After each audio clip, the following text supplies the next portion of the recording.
Hello and welcome. This is the Restore Tranquility channel, and my name is Siobhan Larice. And I'm Cerise Scott. And we are two therapists here at the practice. We are a mental health and wellness practice in downtown Silver Spring, Maryland, as well as online. And today's topic that we're going to be reviewing and discussing is workplace mental health in 2025. And we're looking at ways to thrive in a hybrid model, this hybrid world that we're now finding ourselves in that does not seem to be abating. A lot of people would prefer to either work from home part of the week or remotely permanently. And so there are some pros and some cons to doing so. And so we're going to talk about those. And for the cons, to really talk about ways to navigate and make that a positive. So yeah, no, I think and this I guess it would be a good thing to start the conversation of what does that burnout kind of really look like? What does it look like? Because burnout, like people think it's just, oh, I'm just always tired. Yeah. And it doesn't always have to be that way. Right. It could be the mindless scrolling. The Yep. mindless just keep scrolling, because that's the only way you know how to relax Yep. is to scroll and get overstimulated by everything else on your phone. Indeed. That's it. Some of the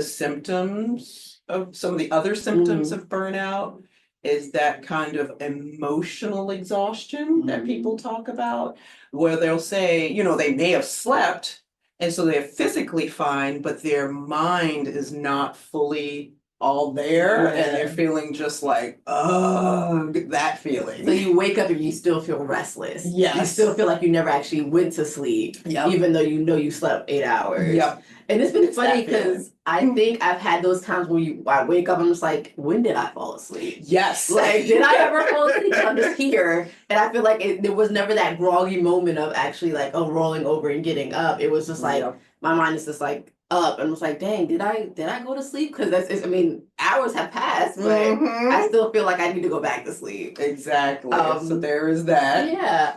There's a little bit of irritability that people sometimes the mood have. swings, like the ups and downs that the people have, absolutely. Or even struggling to get out of bed. Yes. That feeling of, oh my God, not another day. There used to be this commercial that ran in this area about 20 years ago, and I think it was for the Washington Post job ads. Yes. And the guy would come in, it's not another day, not another day. And his parent would parrot what he was saying, but that is burnout. Yes. That's part of it. You don't want to do whatever it is that you're doing every single day. It's draining. And you know what? I think another one would be that after you take, especially if you take the shower in the morning, when you get out the shower, not wanting to get dressed. Not wanting to get dressed and just trying to like avoid actually putting clothes on to actually get up out the house. Yeah, that is a good point. Because if you think about it, if you're remote working from home, 9 times out of 10, you don't usually change your clothes and you're staying in your pajamas. Yeah. So it's like you already don't, especially if you don't have to be on camera. Exactly. Business up front, in the bottom, right? Exactly. Yep. So that's a good one as well. Yeah. And the urgency, the feeling that you always need to take a break. Yeah. That's a really good one for burnout as well. Yep. I think another symptom that goes often undetected is physical symptoms that come up, where you are suddenly a person who catches a cold often. When your immune system is shot. Yes. When you weren't before, or you have consistent headaches, stomach aches, back aches, where that wasn't a thing for you before. I think people miss that and just think, oh, it's a part of aging. It's a part of, I'm just not taking that great care of myself, which could be. But it's also another symptom of burnout. That's a good one. And it's so funny because you see all these signs of burnout, and we're not necessarily always cognizant of them. And we start to think, oh, I'm starting to just have more anxiety going into work. Yeah. I might have started to have more depression. I don't feel like doing this anymore. Yep. Yeah, those are signs of burnout. And we have to kind of try to find a way to recover from that. Yeah. Yeah. recover, or maybe examine where you're working and be like, should I be still working If here? it's a toxic workplace, if they don't respect boundaries, if their Yeah. values don't align like they used to or like you Yeah. thought they were going to. Yep. I think that's a big thing because we get into, everyone saying work-life balance, right? Yes. You get into everyone saying work-life balance, and it really kind of is a scam. It totally is. There is no work-life balance. No, not in this new world, especially. I think because of the fact that we have so much access with our phones. Yeah. Right? So we're always constantly on, and there's a lot of like, how do I set my own boundaries to not respond to the email when I get the email? Yep. Yeah. And so I think this is a good little transition actually for talking about work-life balance and actually changing that mindset from work-life balance to work-life integration. Absolutely. My coach, my own personal coach, always says there's no such thing as balance. She says we should be striving for harmony. And it makes a lot of sense, because if you're thinking about balance, you're thinking about maybe in the physical sense, a teeter-totter thing, and nobody ever gets it exactly balanced. And if you're trying to do that, what does that even mean, right? With balancing our personal lives and our work lives, they're never going to be equally balanced between our energy, the thought that we give to each of those things. If you have kids, that's going to take up more of your personal life than if you didn't, right? Or if you have an aging parent that you're taking care of, that's going to take up more of your thought process and your personal life. And I think about the fact that like you can't, your personal life does not pause. Nope. It does not pause, right? So you can end your work day, but you cannot pause your personal life. Exactly. So for us to think that we can just pause our personal life and go to work and act like nothing, everything else is cut off from personal life, that you're not going to get a call from your mother. You're not going to all of a sudden get a package delivered and hope no one steals the package. Oh my God. Like it doesn't stop. So having that work-life integration is a nice balance. I hate to say balance, but it's adding that in there where, okay, I can go drop something off at the post office and come back to work and finish what I need to do, or pick up the kids and then go back home and finish up the work that I was doing. Absolutely. It's the integration part that I think that is really needed, because it's not the either or anymore. Nope. It's changing the mindset to and. I can have family time and work, not family or work. Exactly. Yep. Perfectly said. I think too, with work-life integration, knowing where your boundaries are for work. So if you're working at home, having an actual space that's dedicated to your work. So if you're in a big enough space at home, you may have an office that has a desk, and that's where you keep your computer and all of your work stuff. And knowing what your hours are each day that you want to give to work. And you just know, I'm starting from here, I'm ending here. And when you're done, close the computer. And if you can close the door and walk away. If your space is not that big that you can have a room dedicated to your work, just have a space where you can do that. Dining table, couch, wherever that is. But at the end of that work time period, again, close the computer, put it away. So that psychically, your mind shifts from work mode back to your personal life.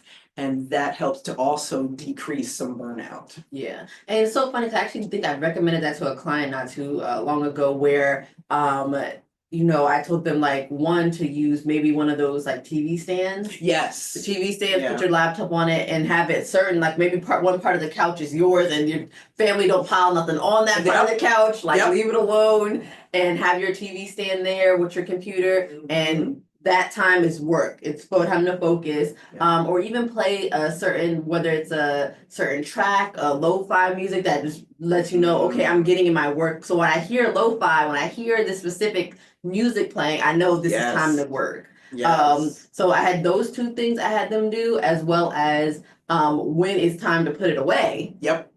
You break it down, slide the table back under, and it's now it's no longer there. Absolutely. So it really is like a closing of all of that. So I think that really helps as well, because again, when you're overwhelmed, and just to see, because a lot of people can't even start work until they think it's like a good setup for them to start work. Yeah. You find out you end up cleaning before you actually even start work, then you're tired to even start work, right? So Yes. just having some place that you know you're going to keep neat, or that can easily be set up quickly, Yes.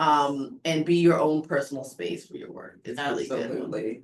Yeah, that's a wonderful way to handle the physical, and then communication, right? Yes. Like if you have family members or roommates that you live with, being clear with your communication that I'm working from this time to this time, unless there's an emergency, I'm working. And then also being clear with whoever is your supervisor, manager, boss.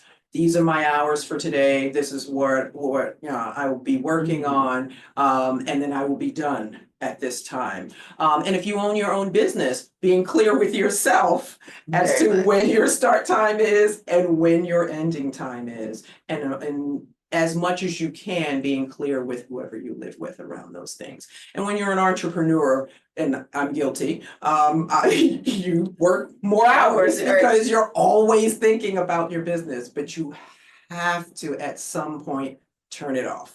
Have some type of break in there. And that's really good that you said that, because I think having a very clear expectation of when you're supposed to be working, when you're off, and understanding that there might be times where, yes, you have to take a break. Maybe it might be an hour break because you have to go run and do something. Yep. But it's the fact of knowing that I'm not between these hours, I will do what I need to do. But if it's after, so even when you are working in the office or doing hybrid work, or remote, like making sure that your supervisor knows, hey, these are the hours that we're working. So and I have a lot of supervisors that they might send you something because the fact that they might be still working, but that doesn't necessarily mean that you have to respond. That's right. If it's not someone's going to, if you're not on call specifically, like actually on call for 24 hours, not on call. If it's something that can wait until the morning, wait until the morning.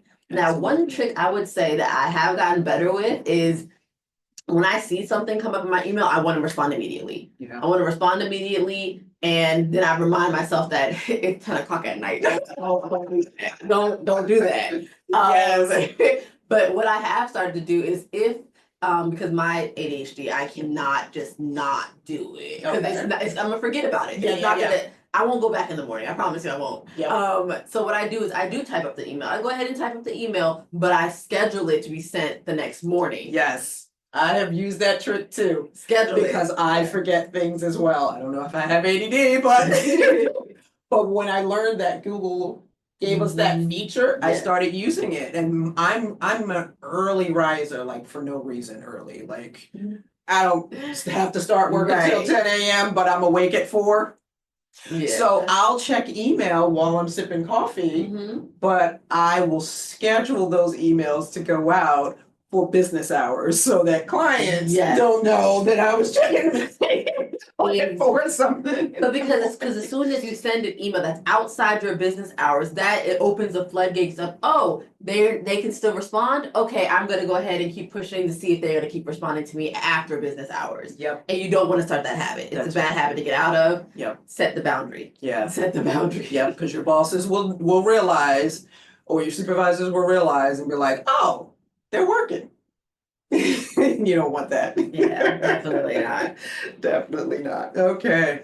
One of the things that also is interesting about this hybrid life, work from home life, is like sometimes people who work in person in the office feel like they're overburdened with things, and the people who are working at home feel like they're disconnected or isolated. So that reminds me then of like making sure that people are not having the proximity bias. Yeah. That's a big thing. So making sure managers and supervisors know not to just give things to people that they see in the office, but also to your hybrid staff. Absolutely. So therefore it's an equal balance and no one feels that way. And as well as I think proximity bias, but also like just because you put your eyes on them and you think you can watch them do the stuff doesn't necessarily mean you need to watch them do the stuff. That's right. Like That's right. Let's be honest with that, right? Yes. Because I mean, I worked for the federal government for 8 years, and before that, all of my work was nonprofit work. And just because you were physically in the office did not mean you were being productive. Let's be clear. Some people had figured out how to position their computers in such a way that nobody saw their screen, Right. that they were playing Tetris all day or whatever game they Netflix, loved. watching. Yep. Yeah. And once we all got smartphones, we didn't have to run anything through the computer anymore. Yeah. People had their tablets at work. People could take a nap at work. I mean, some people got to be really pros at falling asleep, sitting straight up. So it doesn't mean that people are more productive in their physical office space as opposed to being at home. And I think people have to also realize that the office is not the office that it used to be. No, it is not. Hopefully you're enjoying this podcast. And if you are in the state of Maryland and would like to set up a free consultation, please check out the link below. We will provide you the link for a book your own consultation in the comment section below so that you can talk to one of us in order to get scheduled for therapy or coaching with Restore Tranquility.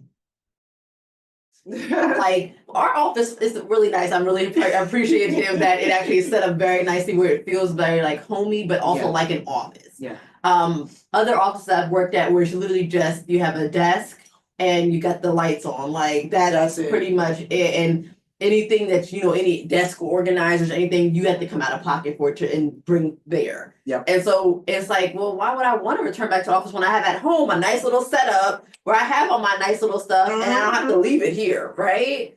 So we got to think about the people. I can understand why people are more comfortable working back at home because you have the setup where you have everything that you need. You feel comfortable. Yeah. And when you feel comfortable, you're able to produce more work rather than going to an office where you don't feel like you have enough supplies. Yes. Where you feel like it's too cold. You want a heater, but you can't bring in a heater because it's against whatever type of regulation. Yeah, I always violated that regulation.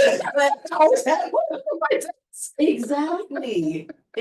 So why would you want to go back to the office where it's cold and you're falling asleep? Yep. That you don't have access to the coffee and the things that you probably would need that you have at home. Your favorite brand, and no one has to worry about nobody taking your lunch and or and the milk going expired. It's more comfortable at home. So I can understand that reason as well because you can be more productive at home if you feel comfortable instead of the stress you feel when you have to go into the office. Yep. And people are talking to you, you can't focus, you can't concentrate. I can see both ways. That's all I'm saying. Exactly. That's something to think about for sure.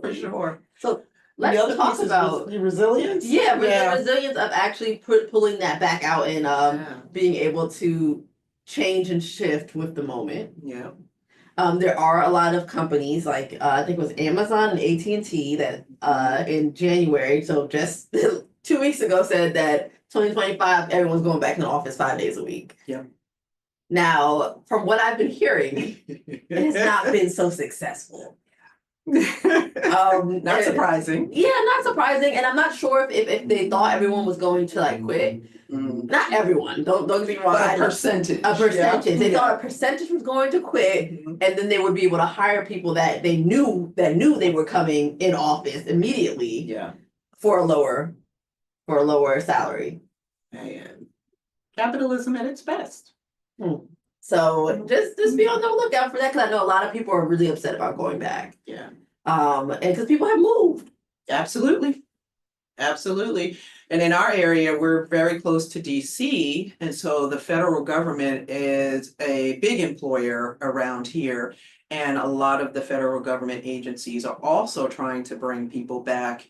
Currently, most are 1 or 2 days a week in office, and then the rest of the days they are at home. The only problem is in bringing more people in more days, a lot of agencies have given up office space. And so they're struggling to actually they're struggling in a way that they're causing people to have to jockey for their desks. Yeah. And so it's not going very well. So yeah, but that goes to my point again. Who wants to share a desk? I know, right? Where you have to bring in pretty much all your essentials already Yep. to set up, and then you know that someone's going to sit at the same desk and probably mess with your stuff. Yes. And if you have not been in the office in a while, that is a pet peeve. Do not mess with people's stuff at their desks. Please don't. So, Please do not. so that between that of knowing that you're going to have to now switch desks. So that, again, why am I coming to the office then? If it has that sense of feeling, right? And then on top of that, to not have enough equipment, not have enough things. So it's like making it kind of wonder. Also, is the push for everyone to go back in the office is because the fact that people are losing out on commercial real estate because a lot of people are no longer renting those office That's spaces. exactly right. I think that's big, at least in our area, because Yeah. a lot of the DC buildings are empty, and so that all the businesses that served that population, they're not getting that revenue. And so that they're pushing back. Well, you can't stay here, or if you're not renting the whole building out, then, and those caveats. That's what's getting people honestly back into the office. Yep. But I do think I heard something that people were also a little bit upset that basically when you are working from home, you get more confidence. Yeah. You get more of that, like that self-esteem that I can, you start to push the agenda a little more. You start to realize that I work hard for this. So I can do this, or maybe people start to stack jobs. So they have now more financial stability as well. True. And I did actually know someone who during the pandemic, because everything went online, literally had 2 full-time jobs.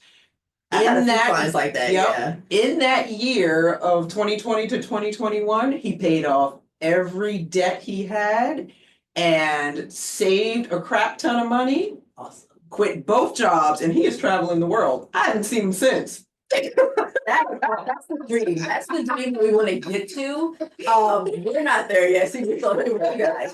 But we're not there yet. But no, but a lot of people are stacking. So therefore, if they're starting to realize, again, if burnout is a thing, please don't stack your job. Right. But You got to enjoy both of those jobs. Exactly. But if people are noticing that they can stack jobs, have the confidence of I can get all of this done in less hours but more work, right? Yes. And then also coming first full circle where now I have basically the income of 2 people for 1 person. Yep. And now this one job, because I have 2, this one job wants me to come back in office, so now I won't be able to do that. I might as well just find another remote job and stick so I can have 2 stacking. So that's another thing I think we're gonna find. Where if I can have the financial stability just to stack a job rather than go into office and do just one job only. Yes. I'm gonna do that. Yeah. Yep. Makes them happy. And one of the things we're also finding in this new hybrid economy is that a lot of people who do want to work from home more than sit in an office are starting their own businesses. They're starting their own gigs, and they're not going back into the workforce in a way that I guess is countable. And so they're also doing their own thing and then stacking gig jobs to build up income as well while their business grows. And so we're seeing a whole bunch of that. A lot of push for entrepreneurship, a lot of push for coaching as well. People wanting to understand, okay, how do I do these things? How do I have these side hustles, these side gigs? And how can they start actually bringing in income faster? So before they hire someone else, a consultant, which is probably another person who did also the entrepreneur was like, I can teach somebody else how to do this. Absolutely. And so it's that constant. So we're not getting the right count of who's actually working from home, who's actually in the office. I don't think we are, because I keep seeing the stats. I was looking at some stats this morning that came out at the end of last year that between 28% and 53% of people are working a hybrid or fully remote model. And so it just depends on who you ask. And I bet it depends on where you're asking in the country. in the DC area, we already had hybrid work models in the federal government that started right around 2012, Yeah. 2011, because the federal government started to allow for that. And so people would work from home either once a week or once a pay period, and then be in the office the rest of the week. And now it has flipped. They have to go in the office once or twice in a pay period, and they're working from home mostly. And they would love to keep it that way. But according to the Office R&D, 28% of employees are full-time hybrid. And according to Gallup, it's 53%. So I think it just depends on the industry as well as the location in the country. No, you're right. And I think industry is a really big part of it because if you're at a service industry, you can't do that. Yeah, you can't always be remote, especially if it's more that face-to-face contact, or going into people's homes, home health care, things like that. Absolutely. Versus if you're more of a tech position or if you're more of a position where you don't actually have to physically make anything, a product, like no manufacturing or stuff like that. Right. Exactly. So I guess I want to get back to how do we make this more equal for remote workers and in office workers. Yeah. Like so there's no so people don't feel like, well, they're lucky they get to stay home versus they gotta go into the office. That must suck. How do we make that more equal? I think it's up to managers. If you're not the person who owns the company, but if you're the person that also owns the company, but managers who actually are managing people have to make sure that they're doling out the work equally, like you had mentioned earlier. And then also doing things that bring both sides of the workforce together. Like there are coaching opportunities that managers can bring in where they can actually have workshops and trainings and not mandate everybody come from home to come in, but have someone come in who knows how to offer a hybrid training. Right. So that both sides of the workforce can participate in something like that. Also the services that they offer, so wellness services, right? Offering coaching or therapy for mental health to their staff. A little bit more out of the EAP because EAP usually is only like 3 sessions, maybe at the most 5. And I feel like I get started with the client, but then unfortunately they can't continue. So that, like doing a little bit more than EAP, you guys, more of like maybe like more of a virtual like relaxation, working on like the mindfulness apps, or more incentives for people who actually do come into the office, right? So maybe free lunch or something. Because if you're at home, we got food at home. Yeah, that refrigerator is right there. When I go into the office, now I have to think of something that I can pack. Do I have a refrigerator at the office? Do I have a microwave accessibility? Or do I have to go out to eat for lunch? That's right. Because if I have to go out to eat for lunch, I'm probably going to be hungry most of the day. I'm not going to spend that money. Not DC money prices. No. Sorry. Well, again, I would rather stay at home then. So absolutely. So that's an incentive. I think also really emphasizing the stress reduction and mindfulness practices. And they can be, a conscious longer practice, but they can be micro practices that you do throughout your day. Like if managers and supervisors could remind people, get up, walk around, don't sit at your desk, whether you're at home or in office, all the way through. You got to get up, walk around, eat lunch, take your breaks, actually go outside, get fresh air, walk around the building. Right. Those kinds of things are important. I think I had, when I was working in the school system, I think there was, and again, this was not mandated by the school system, but it was more something that the teachers came up with, where they would have like a walking club. So every like a certain hour or like 15 minutes, they would just walk around. And so therefore it was something that got them outside of the school after 8 hours, 8 hours of, being with kids yelling. It was elementary school at that. So like, it was just a lot. So just getting up and just walking around. Did you do your walks today? And you would check in, and like everyone would see like how many walks you've done. Wonderful. And then we some type of incentive at the end of the month. But that was at least still something where it kind of had that like, oh, you getting your steps in today? You know, like it's something that you can kind of like bump into somebody and just like more encouragement, a little bit more accountability to get up and get out. Yeah, So I think that's good. So I think at work it would be really nice for in office people to maybe have a buddy with a virtual person. Ooh, I like that. Right. So therefore, I like that. and not hopefully it wouldn't be the conversation of you're so lucky you get to work at home and I gotta go into the office every day. But it could be more of a conversation of, hey, let's, we're working on this one project together. So therefore, hey, do you, it's just as you would have a team, making sure that each pair is like half and half. So therefore it's like we're working together on this. Step by step, rather than, only people in the office can work on this one project. Yep. Yeah. Yeah. It gets a lot more equal, I think, that way. I think so. I agree. And I think as leaders, as managers, supervisors, business owners, having that eye for what's going on with your staff, making sure that you're checking in, making sure that you're paying attention. Maybe someone's behavior shifts just a little bit. Yeah. Especially if they are working remotely most of the time, but you notice something is different, ask, check in.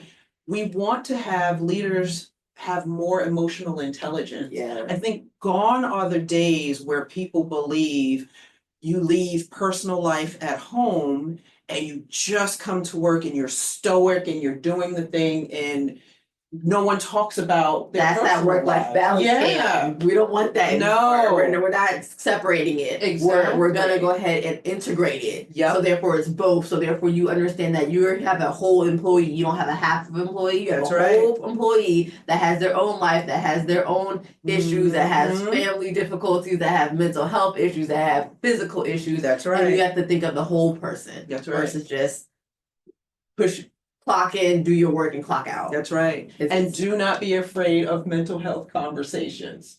Oh, yeah. Because health is mental health. Health is like incorporating all of the person. And just because a person's health issue is not visible does not mean it is not valid.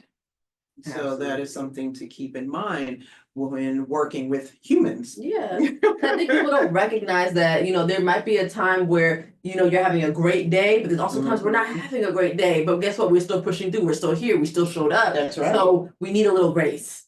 We need a little grace to get through the day. Yes. Because I could have easily, it would have been nice to call out, but it's not always time that we have to call out. That's right. It's especially when you're in, like, let's say, a helping profession or something where that there's a hard deadline. You feel very pulled to make sure that you do what you're supposed to do. Especially if you're like the type of person who wants to excel. Yes. That wants to make sure that they're good at what they do. And there's nothing wrong with being good at what you do, but then you also have that sense of responsibility that I need to do it when I said I was going to do it. That's right. And there needs to be some leniency with yourself as well as your company. Absolutely. So keeping those kinds of things in mind, I think makes the workspace, whether it's work from home space or in person in the office space, more tolerable, more humane. Yes, definitely more humane. More kind. Yeah. I think we're not kind to ourselves sometimes. Yeah. And so I think let's wrap this all into one. So when we have burnout, right? We have the signs of burnout where all of those things that you might not be cognizant of, but just to remember that those are still signs of burnout, not wanting to get out of bed, aimlessly scrolling, just looking for a break any way you can possibly take it, right? Yes. Thinking if you have to feel like you have to call out at least once a week, that's the issue. That's right? a problem. That's a problem. We want to talk about the fact of, between remote and also in office, actually having that collaboration where managers not only don't have that proximity bias of they're able to actually give an even amount of work to people who are in the office as well as virtual. Absolutely. And also then maybe even a buddy system, something that you guys can work together, some more accountability, and having equal resources. Yep. So mindfulness apps, those getting outside, getting your steps in, Yeah. having more mental health conversations, workshops, and more access to mental health Yes. in general, Yeah. rather than just EAP services. Right. And also just disconnecting. Yeah, being able to have boundaries around your time and your Yes. work area, but also connecting in a more human way. Absolutely. Yeah, yeah. I think all of those points are going to make people be more successful in this hybrid work balance, work work integration, Yeah. work-life integration.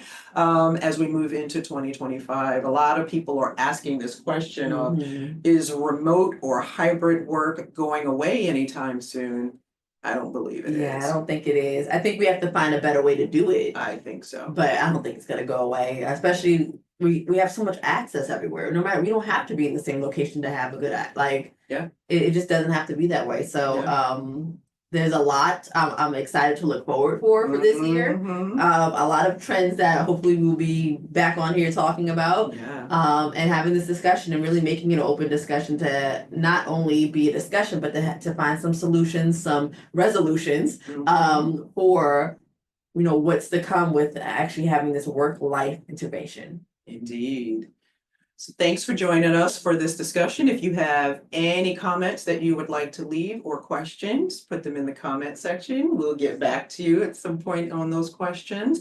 And take some time to really think about for yourself what your work-life integration could look like, what you could tweak in order to make it more feasible for you to have enjoyable life as well as work Exactly. on either side. We'll see you next time. Thank you.